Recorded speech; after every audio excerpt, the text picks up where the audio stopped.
Hello friends, welcome to my channel knowledge station. मैं आप लोगों के साथ कुछ इंफॉर्मेटिव डिटेल्स शेयर करने वाला हूं जो आपकी डे टू डे लाइफ में हमारे बहुत ही यूज़फुल होगी। और मेरा आज का सबसे पहला वीडियो रहेगा हमारे इन्वेस्टमेंट के रिगार्डिंग, जो काफ़ी ज़रूरी है समझना। तो जैसे कि हम कमाना शुरू करते हैं तो बात आती है कि भाई हमारा जो इन्वेस्टमेंट का क्या सोचा है, ठीक है। क्योंकि आगे चल के जो हम इन्वेस्ट करेंगे, जो हमारा आगे चल के 20 या 25 साल 30 साल में जो हमारा फंड बनेगा, तो वही हमारा एक होता है एक अच्छा फंड जिसे इंटरेस्ट पे हम अपना रिटायरमेंट गुजार सकते हैं। तो अकॉर्डिंग टू मी हमें तीन चीज़ पे फोकस करना चाहिए। एक तो हमारा इंश्योरेंस, और दूसरा है हमारा इन्वेस्टमेंट। कभी भी दो चीज़ को हमको क्लब नहीं करना चाहिए। इंश्योरेंस को इन्वेस्टमेंट के साथ क्लब मत करो। इंश्योरेंस अलग चीज़ है, इन्वेस्टमेंट एक अलग चीज़ है।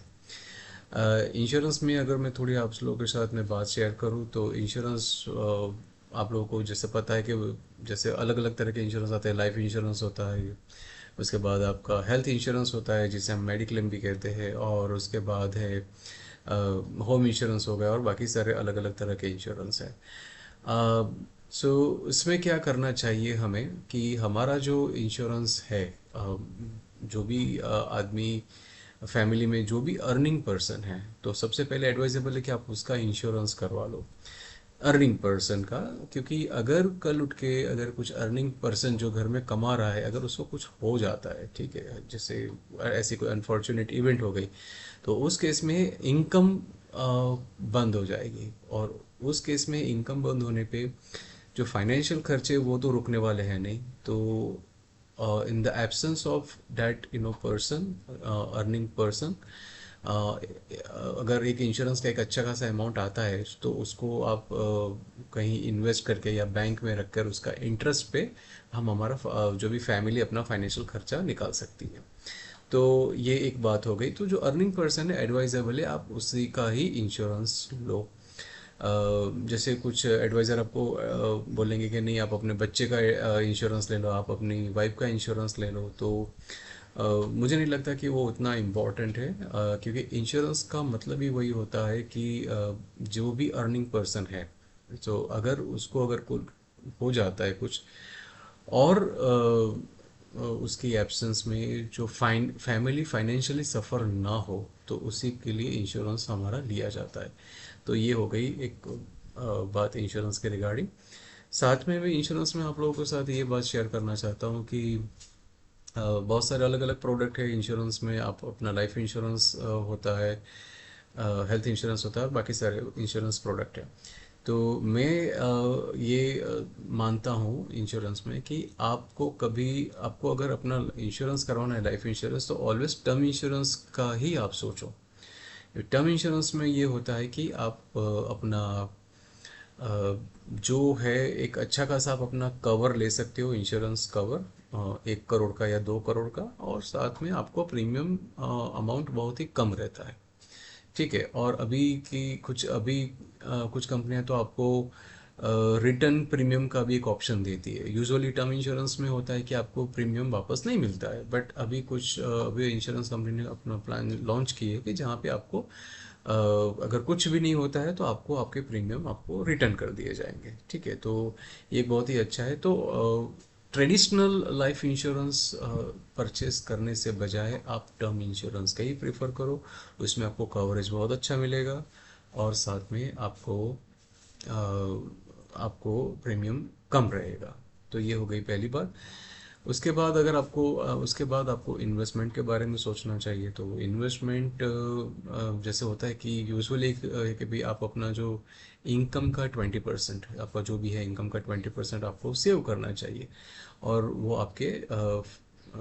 आप उसको रिटायरमेंट फंड बोल सकते हो, या आगे आगे चल के वो आपको रिटायरमेंट के बाद वो पैसा काम में लगेगा। तो 20% of your income, you know you suppose to save, you suppose to invest. And investment के लिए आप डेफिनेटली अगर आप ट्रेडिशनल वे में अगर आप इसको इन्वेस्ट करते हो, जैसे आपने एफडी में लगा दिया या फिर आपने किसी ट्रेडिशनल फाइनेंशियल इंस्ट्रूमेंट में पैसा लगा दिया, तो आपको 7-8% का रिटर्न मिलेगा, कि जो वर्थ नहीं है। क्योंकि अगर आप हमारा जो इन्फ्लेशन रेट देखो, तो वो इन्फ्लेशन रेट है 6 से 7%। दैट्स लाइक इन्फ्लेशन रेट, यानी कि अगर जो चीज़ आज हमको 100 रुपये में मिल रही है, आने वाले सालों में, 1 साल के बाद उसकी कीमत हो जाएगी 107 या 110 रुपये। ठीक है, यानी कि आज आपकी वो जो चीज़ 100 रुपये में मिल रही है, वो आपको 110 में मिलेगी। सो ये होता है हमारा इन्फ्लेशन। ठीक है, अगर आप हम पैसा को अगर हम 100 रुपये मैंने लगा दिया, फॉर एग्जांपल मैं सोचा कि किसी चीज़ को मैं परचेस करूँगा, आज नहीं कर रहा हूँ, मैं 1 साल के बाद करूँगा, और मैंने वो पैसा लगा दिया एफडी में। ठीक है, मुझे 1 साल के बाद 110 रुपये मिला, और साथ में देखा जाओगा वो चीज़ अगर मैं परचेस करने जा रहा हूँ कोई भी चीज़ 1 साल के बाद, तो उसका भी वैल्यू उतना हो जाता है, 107 108 का रुपये हो गया। तो यानी कि मुझे कहाँ कुछ गेन हुआ। आपने एफडी में पैसा लगाया, आपको कुछ गेन नहीं हुआ। ठीक है, यानी कि आपको 108 रुपये मिले, 108 रुपये की वो आपने वहाँ पे चीज़ वहाँ पे परचेस कर ली, तो ये आपका कुछ गेन नहीं हुआ। हाँ, दूसरे इंस्ट्रूमेंट की अगर मैं बात करूँ कि वहाँ पे अगर आप अपने इन्वेस्ट करते हो, आपको 15% का रिटर्न मिलता है। ठीक है, लॉन्ग पीरियड ऑफ टाइम। तो जैसे कि वो चीज़ है 100 रुपये की, अगले साल हो गई वो 107 रुपये की, बट आपका जो रिटर्न है 115 रुपये का। तो आपने 107 का वो चीज़ लिया, फिर भी आपके पॉकेट में 8 रुपये बच जाते हैं।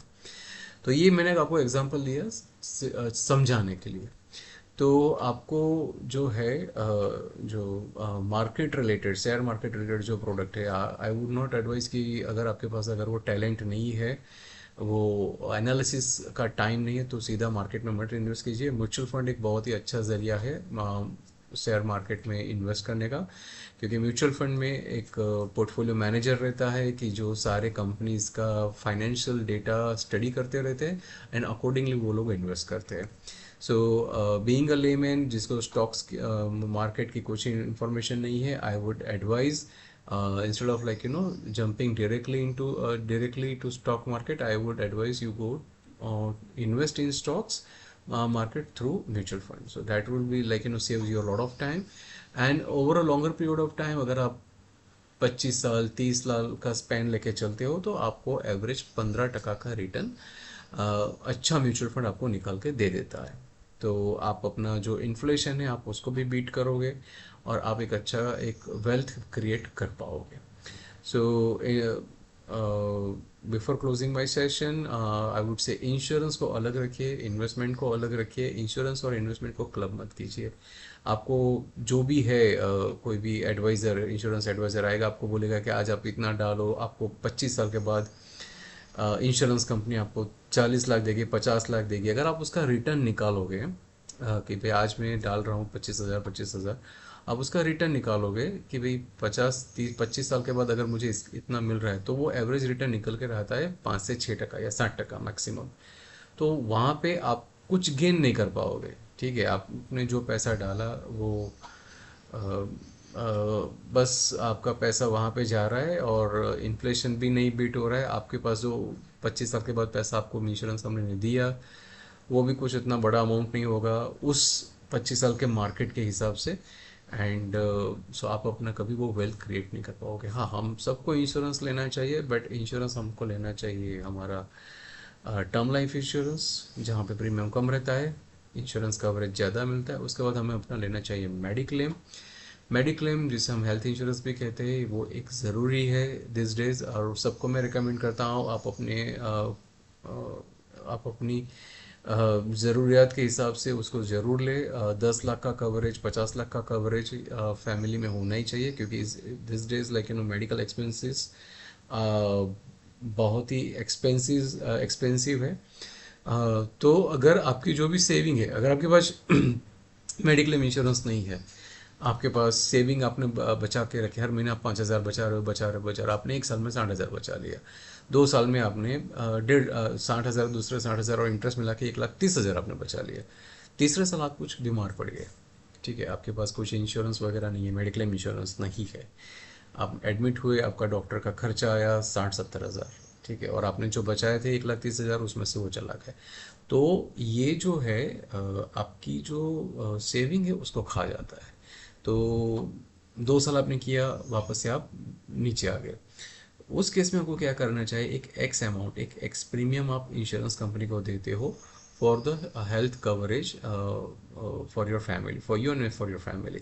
सो in case any in any circumstances like if you fall sick, और आपको कुछ अगर बीमारी हो जाती है, अगर आप एडमिट होते हो और आपका जो भी एक्स अमाउंट का खर्चा आता है, तो वो आपको इंश्योरेंस कंपनी आपको देती है। ठीक है, तो ये एक आपका होगा कि आपका जो सेविंग है वो डिस्टर्ब नहीं होगा। तो अकॉर्डिंग टू मी ये आपको हेल्थ इंश्योरेंस लेना ही चाहिए। It's a mandatory this days.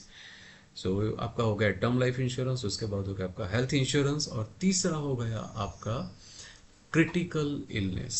ये आप अपने एडवाइजर से ज़रूर पूछ सकते हो कि भाई क्रिटिकल इलनेस का क्या है।